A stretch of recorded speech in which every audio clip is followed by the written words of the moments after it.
Welcome to Get Your Goal with Paula B. I'm your host, Paula B. I'm a weight loss and menopause expert, certified life coach, and author of the book, Mind Over Menopause.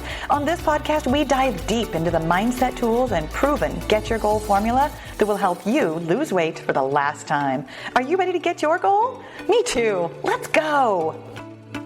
Hello, goal friend, and welcome to episode number 282, What to Eat for Weight Loss.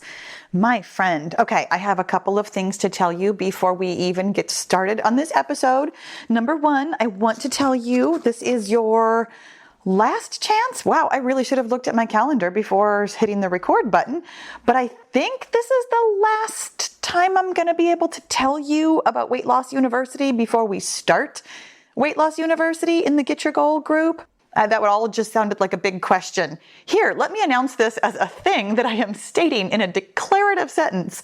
You guys, I'm hosting Weight Loss University in my Get Your Goal Mastermind group the week of April 17th through the 21st. And here's the thing, just in case I have gotten my dates wrong somehow, even if you are listening to this months or even years later, this series of events is going to be available in the Get Your Goal group, as far as I know now, in perpetuity. I can't see any reason why it wouldn't be an incredibly valuable resource to everybody who ever joins ever. So yes, it's very, very nice if you can join us live. It's 5 days of, I'm going to call it intensive, but I want that to be enticing to you as opposed to like scary. I'm really going to be sharing all of the skills that are really going to help you, specifically the mindset skills that are really going to help you be absolutely successful on your weight loss journey and, in fact, your other goal-getting journeys beyond weight loss. Truly, that for me is the reason why you would join the Get Your Goal group. Yes, of course, I want to help you lose weight. I want to help you get to your first goal. But I want you to understand yourself and the goal-getting journey so well that you can do anything. In addition to afterwards, during, all of the prepositions about weight loss. When you know how to get one goal, you'll know how to get every goal. And truly, the mindset skills that I'm going to be offering during Weight Loss University can help you with everything, really specifically weight loss and any other goal you could possibly have in your life. So come and join us in the Get Your Goal Mastermind for the week of April 17th through the 21st. Come join us for Weight Loss University. And the way that you would be able to do such a thing is to go to getyourgoal.com/work-with-me. And the other thing that I wanted to tell you, apropos of nothing about Weight Loss University, is that you are very likely going to hear a lot of background noise during the podcast today. I am recording so much later than normal. It's the middle of the day, which is very bizarre for me. Normally, I get off the treadmill and then I put on my microphone and I have a nice, like, cozy little talk with you about whatever our topic is. And today, I had a meeting with my business manager, not immediately after I got off the treadmill, but soon enough that I didn't get a chance to record the podcast in between.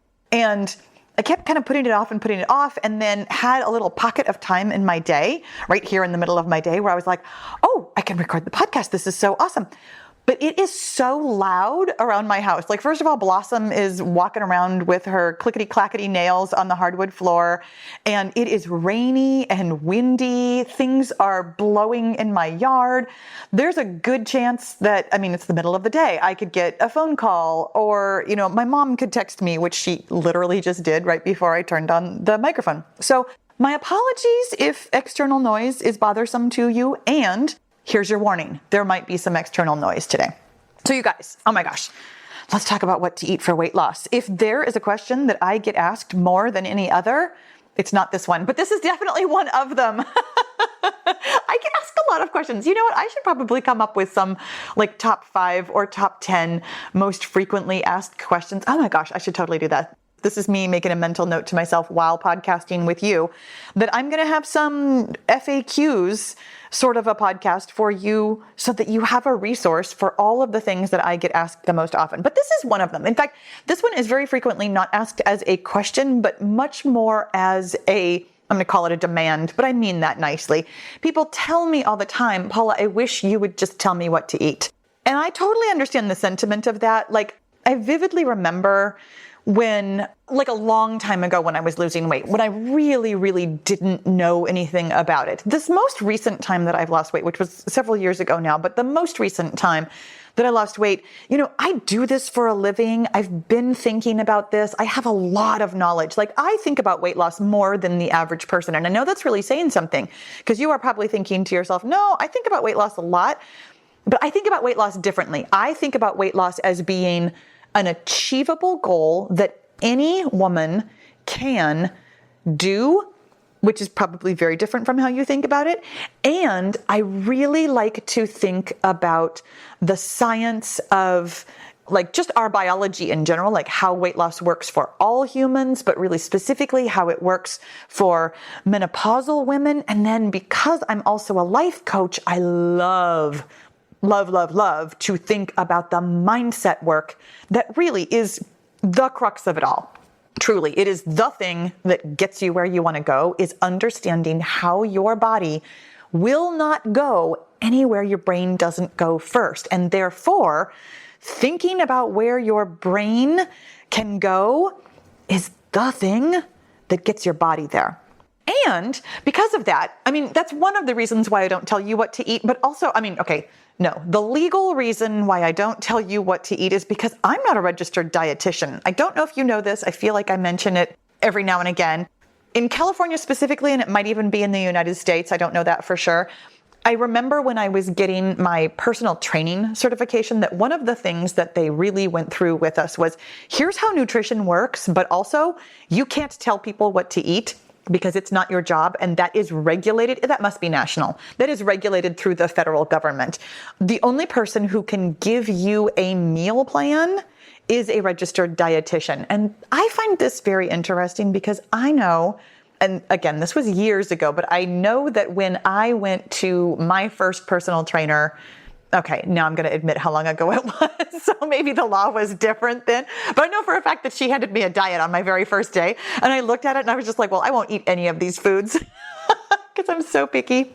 And it was, oh my gosh, if it was 1,200 calories, I'd be surprised. And I was a nursing mother, so that does tell you how long ago it was. It means it was well over 20 years ago because my children are both in their 20s. So in any event, I don't tell you what to eat, partly because I'm a picky eater, and partly because it's illegal, and partly, and this is the thing that we're really going to talk about today, is because you learning how to make these decisions for yourself is the thing that's going to make them the best decisions. And really, further to that is the biggest argument that I'm going to make against trying to follow some kind of diet that somebody else offers you, is that generally speaking, somebody else's diet is going to have way too many changes. But let's get into, before I really dive into that part of it, let me tell you, first of all, what my actual advice is. Like, here is what I tell you to do when I help you with the 5-0 method, which go ahead and download that. That's on getyourgoal.com. It's right there on the very first page. It's the top thing. You don't have to scroll anywhere or look for it anywhere. There's a box right there where you can put in your email address, and there's a button that says download now. It's completely free. It has everything you need to know about how and why weight loss is different from menopausal women. And it offers you a calculation to figure out your daily calorie target. It's relatively simple. I'll give you the basics of it right now. It is your current weight with a 0 on the end of it. So if you weigh 165 pounds, your calorie target is 1,650 calories a day. There are some caveats for your age and your height and your activity level in general, but that is like the bare bones of approximately what your calorie target will be.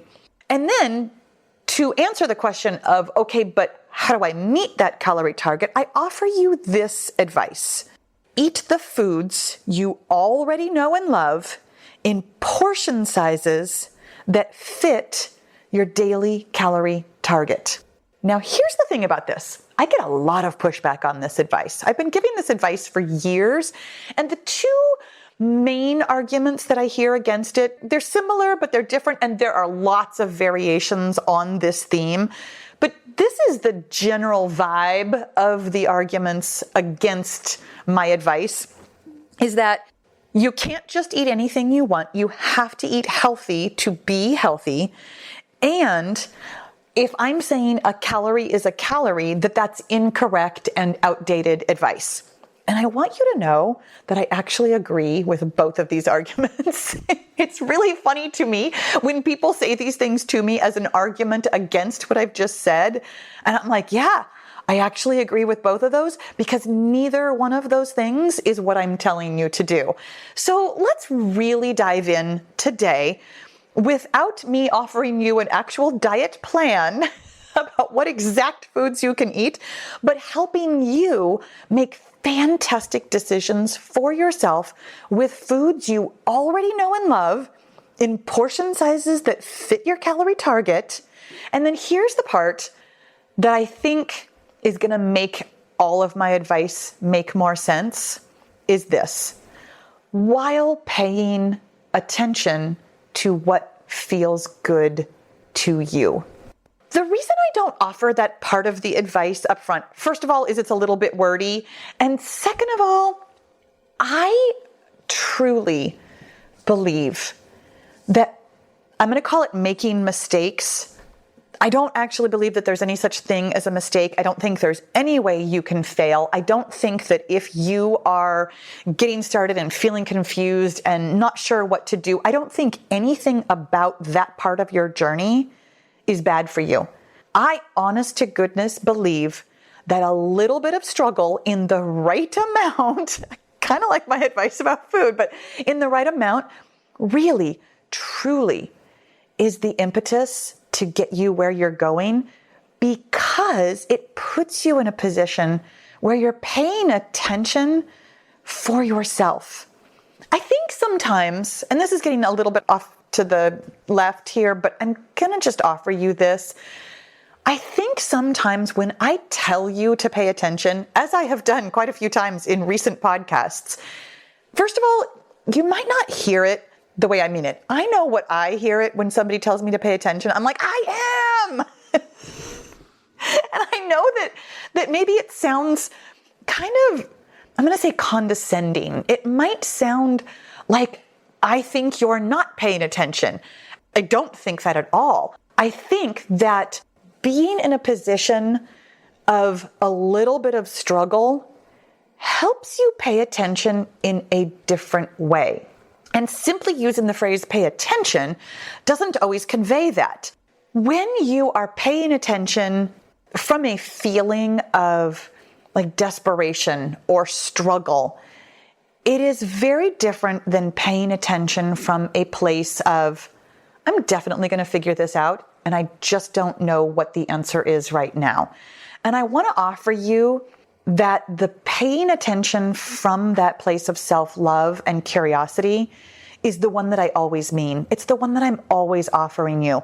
When you ever hear any advice that I am giving sound like I'm telling you to white knuckle your way through, or just buckle down, or push harder, or just do what I say until it becomes a habit, or you're wrong and I'm right. Like anytime you hear anything like that, I promise you, it's not actually what I'm saying. And there's another way to interpret my words. I am always offering you the chance to love yourself. It's in every single bit of advice that I give you. It's imbued in everything I do, because I have found in my own life, in my own goal getting, that the only way I can get anywhere is to love myself exactly as I am while making mistakes and muddling through. And I know that sounds really funny. Like, I don't want you to muddle, but also I really do. And while you feel like you are just struggling and thrashing around, I want you to know that I'm always here holding your hand. I'm always here on your side, believing that this struggle and this muddle is the thing that's going to make it worthwhile. It is the thing that's going to have that one piece of information that you couldn't possibly have heard until you struggled with it yourself. Simply being told what to do might get you there. It might. But you know what will get you there? You really making it your own. This is why, the big reason why I don't just tell you what to eat. I will tell you that whatever foods you already know and love, even if it is the most unhealthy food on the planet, is exactly where you should start. And big picture, it's not where you're going to finish. It's not where you're going to end up. And I think that is maybe the big argument that people are making when they say to me that you have to eat healthy to be healthy. I totally agree. Like, I 100% agree. And the nuance of this, well, there are a couple of nuances of this. Number one, honestly, it's the big picture that there's honestly no such thing as healthy eating as a standard. I think about this all the time when I'm walking down the cereal aisle, and like every granola bar on the shelves has the word healthy on the box in like one place or another. Even the ones that are covered in chocolate and full of high fructose corn syrup, like even the ones that really, let's be honest, are not great for your health, because at the very least, they're a highly processed food, not to mention that some of the ingredients in them are chemicals instead of food. But they can use the word healthy because that word is unregulated. And it's kind of unregulated even with foods that we associate with health. I feel like I've told this story before, but I love telling this. You know how, like an apple a day keeps the doctor away, fruits and vegetables, plant-based diet, like everybody at least has some general agreement that fruits and vegetables, things that grow on the earth, are probably good for you. There are people, and my husband is one of them, who can't eat apples. He can eat all kinds of fruits. It's not a fruit thing. It's not a fructose thing. It's really specifically something about apples specifically. It's not necessarily that he has to do a low FODMAP diet. There are just certain foods that are high in FODMAPs, and please don't ask me what that is because I cannot remember what the acronym stands for. It's a particular kind of like dietary issue that some people have, and there's a list of foods that don't do well for this particular kind of person, and my husband happens to be that particular kind of person. He can't eat apples, even though apples are, for lots of people, really, really good for you, really, really healthy.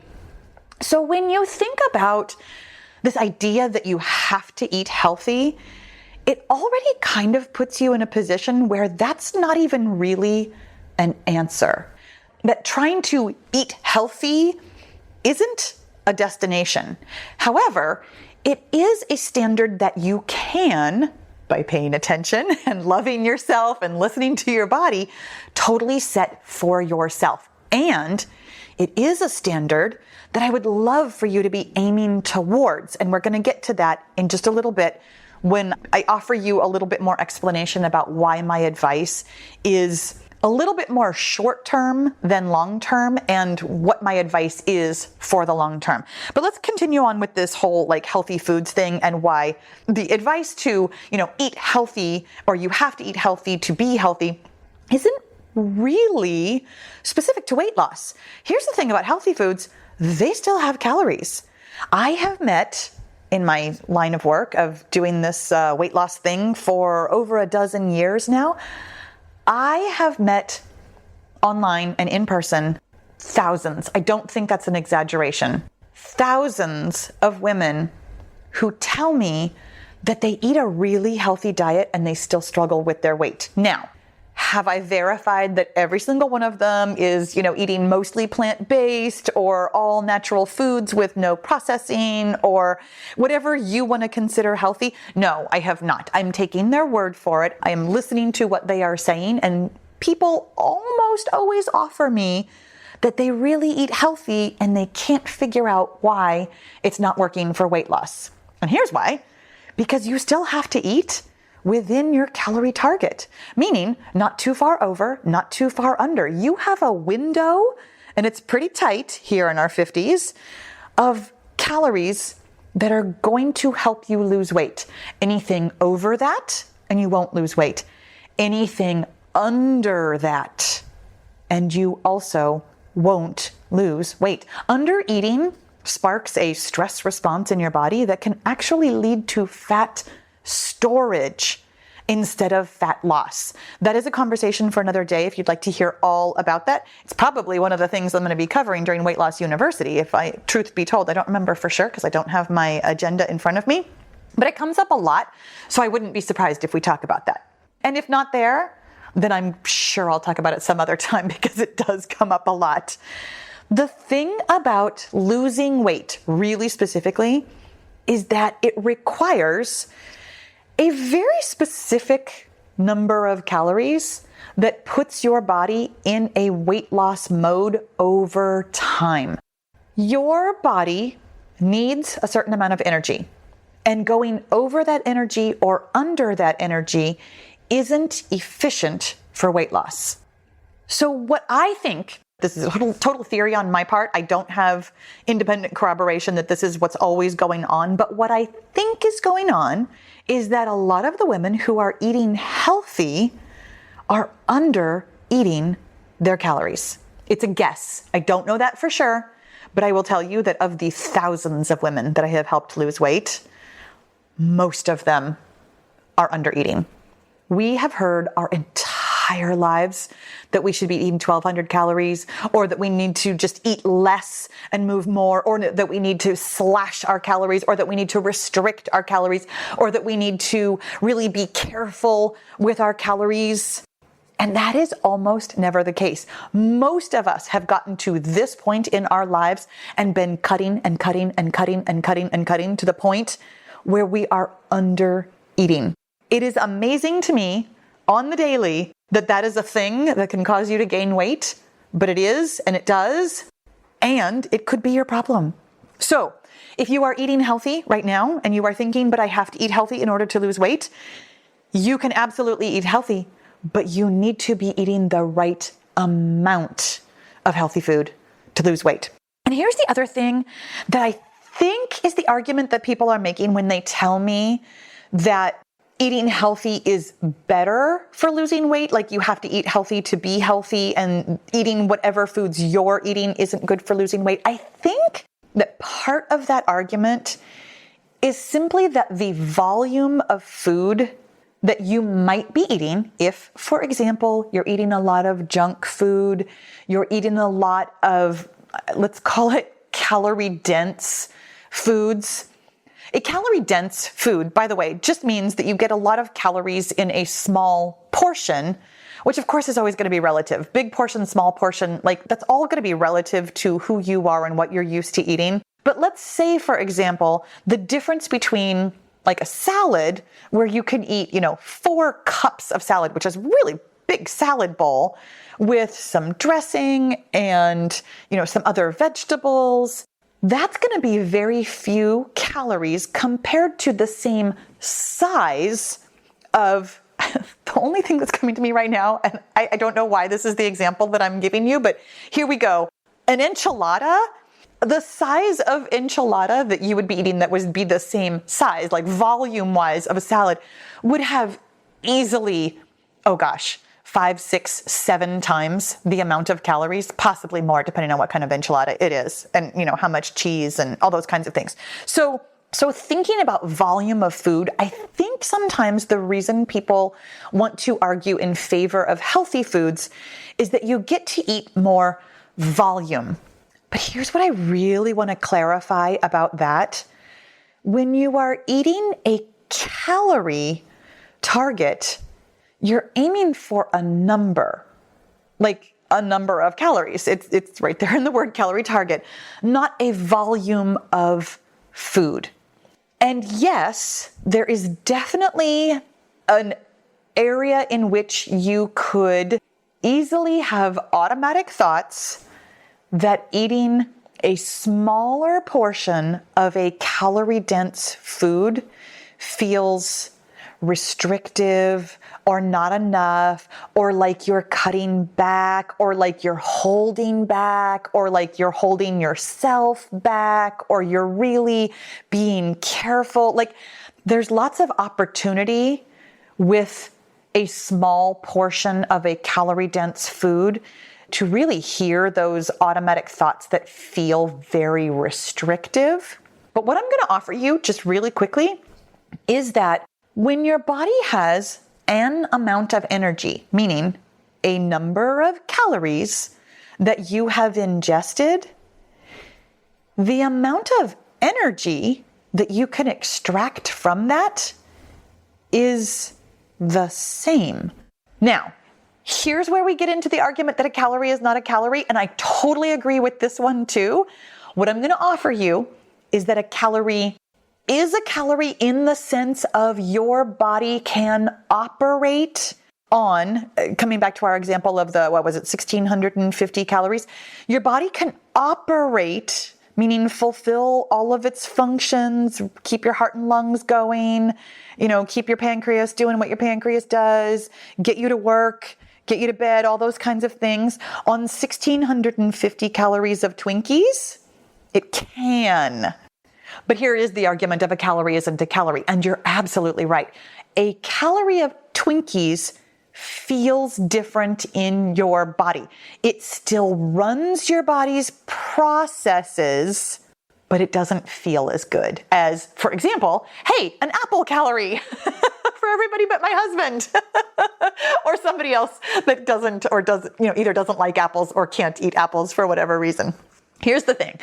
A calorie is definitely not a calorie. And I would never try to tell you otherwise. Like truly, even with healthy foods, a calorie is not a calorie. I mean, like a salad calorie is different from a chicken breast calorie, is different from an egg calorie, is different from a grape calorie. Like a calorie is never just a calorie. Your own personal body is really going to operate its own personal way on a variety of different foods. There are certain foods that feel absolutely amazing in my body and certain foods that feel absolutely terrible in my body. And it's not even necessarily about the healthiness of that particular kind of food. It's how my body is interacting. And it's also, let's be honest, related to other factors such as how much water you're drinking, how much sleep you've had, and how much mental stress you may or may not have in your life as well. There is an argument to be made, of course, that healthy calories are going to run your body better, give you more energy, and give you better health overall. I could never disagree with that.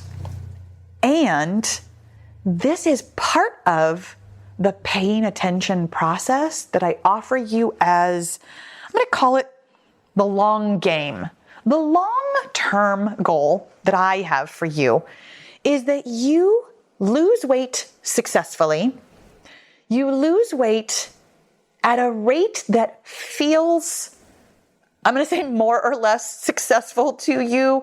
I never ever want to offer you fast weight loss. I don't think that's helpful. I don't think it puts your brain in the right space if all you're aiming for is speed. I love to offer you the chance to take this whole journey at a pace that makes sense for you, and so that you get to see all the sights along the way that you never have to lose weight again. That you have a chance to do all of the mindset work so that this is the last time you will ever lose weight. I would much rather offer you permanent weight loss than fast weight loss. And honestly, mindset work is the way to go, but that's a little bit of a tangent. Here's what I'm offering you.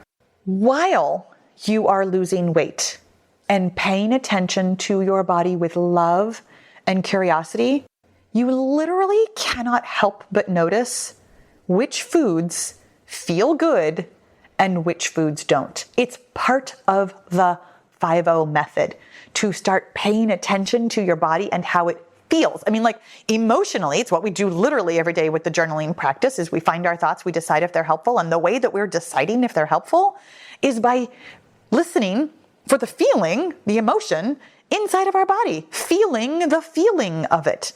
As you practice that, you're going to start feeling all kinds of sensations in your body. You're going to start feeling hunger, thirst, satiety, energy. You're going to start noticing which foods aren't digesting very well. You're going to start noticing which foods send you into a little bit of a I'm going to call it a sugar frenzy because that's what I call it in my own life. There are absolutely times where I have that too much sugar feeling. And then I pay attention with curiosity and love. Okay, what did I have? Why does it feel this way? And what's an amount that I can eat next time? Because my friend, I'm always going to eat sugar. What's an amount that I can eat next time that doesn't bring on this yucky feeling? What's the upper limit of where I can eat sugar that feels good? And when does it get beyond that? Let's make sure that next time I stay under that threshold. This is the longer term game that I'm reluctant to offer you the very first day you step foot in the 5-0 method. I feel like asking you to pay attention to how your body feels after every food that you've eaten, with everything that you put in your mouth all day, every day, it's a really big ask.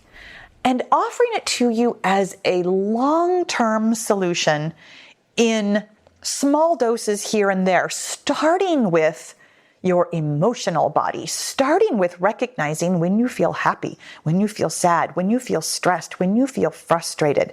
That little bit of brain-body connection is going to spill over into every area of your life. Every area. I personally don't feel like I need to spell out every inch of your food journey at the very beginning, because so much of the paying attention and operating through self-love and curiosity is really going to come very naturally on your journey. Here's the other, I'm going to call it biological reason why I offer you the advice to eat the foods you already know and love in portion sizes that fit your daily calorie target, instead of going directly to something like intermittent fasting or low carb or low calorie or all healthy or any other, I'm going to call it a program, any other like big, broad, sweeping, here, let's change everything you've ever eaten ever.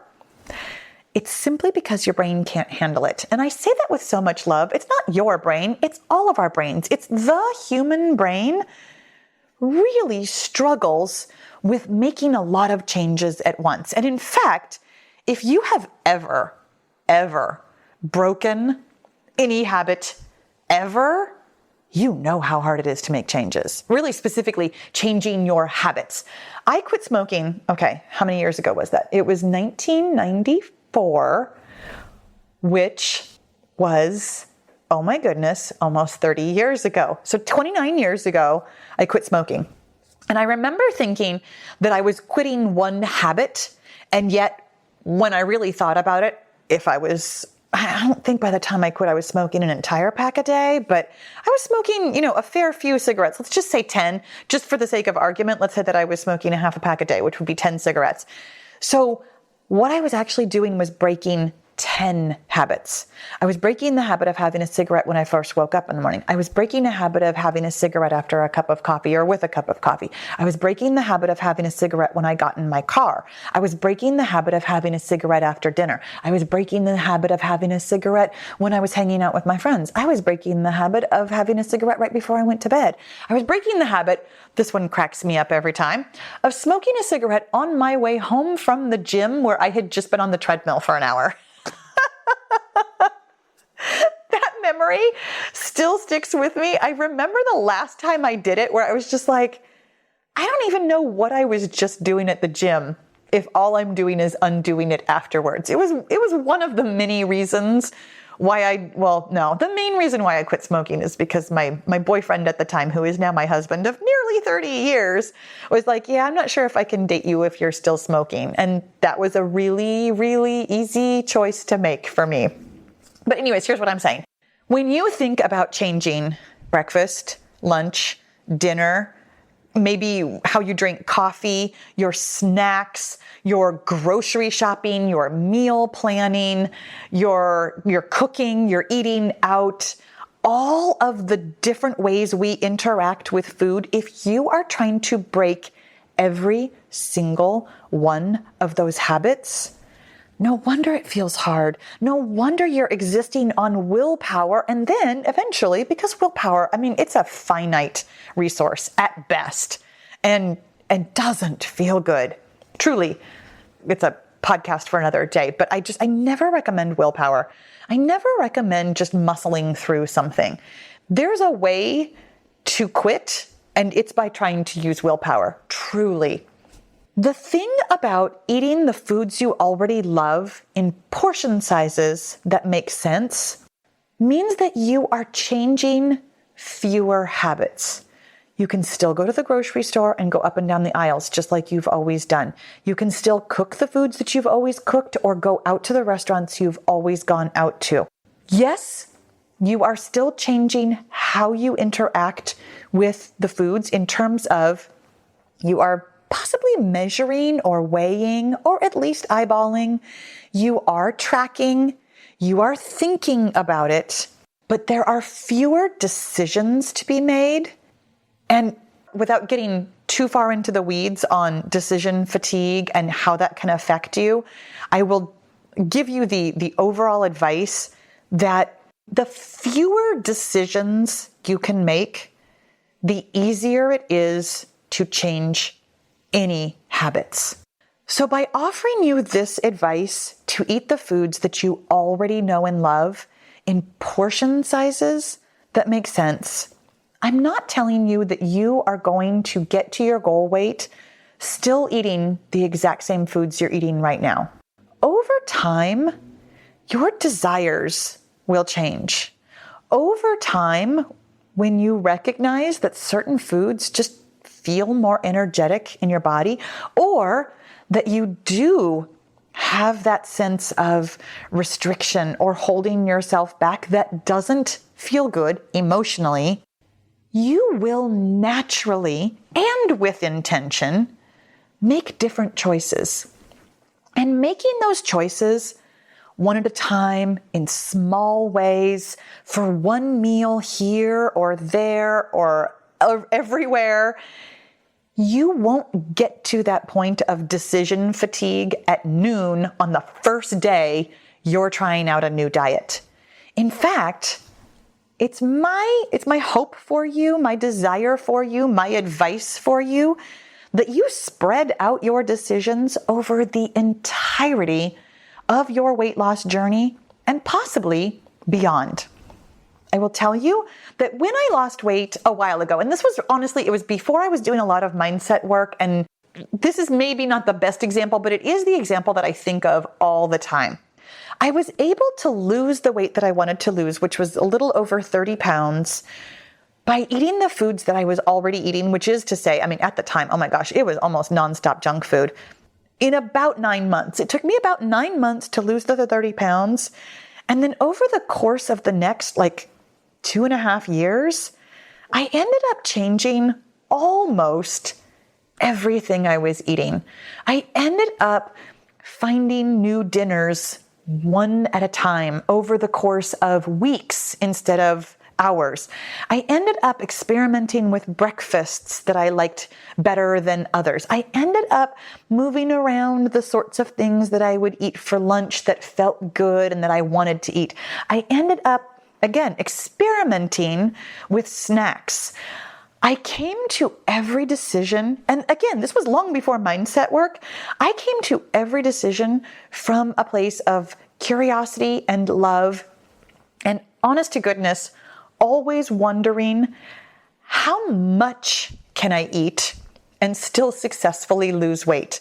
I was always aiming for that beautiful mix of food that tastes good, food that feels good, food that feels like a volume that, is satisfying, food that is healthy enough, and food that just really satisfied some emotional, comforting something inside of me. This is still the way I make decisions. This kind of decision making, what feels good mentally and physically, is how you're going to eat for the rest of your life. It's the decision-making process that is going to help you lose the weight and keep it off forever. When you make decisions from love and curiosity and from a place of wanting to feel good physically and emotionally, my friend, you can never go wrong. And that starts with foods that you already enjoy. Really, really, really being okay with where you are, with the food choices you are currently making, is one of the best mindset tricks I can give you. Loving yourself where you are is the thing that takes you where you want to go. You guys, I really hope this was helpful for you today. Like always, join me for Weight Loss University, and I'll see you again next week. Thanks for listening. Thanks for listening. Be sure to leave a rating and review so other women of a certain age can stop struggling with the scale and start loving their menopausal bodies. And if you're ready to change your mindset while you're changing your weight, then it's time to get into the Get Your Goal Mastermind group, where you'll find my proven success formula, answers to your questions, expert coaching, and the community support you've been looking for. You don't need to lose weight alone when you can have fun and level up your mindset with friends. With weekly coaching calls, live journaling classes, and access to the tools and strategies I've used to help thousands of women lose weight for the last time, the Get Your Goal group is the place for you to get your goal. Learn more about group membership at www.getyourgoal.com. And I'll see you inside the group.